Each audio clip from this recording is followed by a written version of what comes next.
can't begin to tell you what that book has done to me and for me, although it has indicated some of it. I was just an ordinary, retired professor of American history. And then along came John Lawson, who was a former teacher of American history in high school. And I wish he were here now to tell about it, because when he got into politics and was elected from the 1st District of Connecticut, he came to the Congress, and being an intelligent man, decided to find out something about the House. So he went to the library. He found a number of books on the Senate, particularly Senator Robert Byrd's 3 volumes of the history of the Senate. But there was nothing on the House.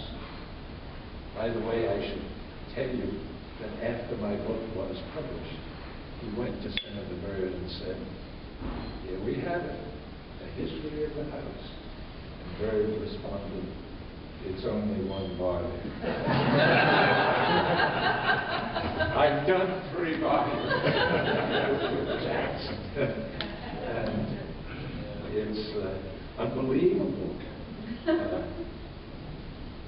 what the history of the House has in the way of history.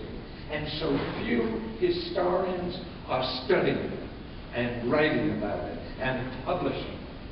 And that's why, in part, the citizens of this country know very little about how their government evolved, and what it is to be a citizen of this unique nation. We've left a lot of it to the political scientists, who are much more interested in the rules and procedures and the committees and such, not the history.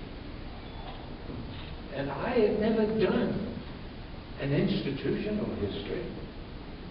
I'd done biographies. But when I was asked to do it, I realized that the institution was made up of individuals. And it would be a lot of fun to find out the variety of the types that we have had in the Congress. From great statesmen like Henry Clay to crooks like you know who. I won't mention. And throughout the entire period.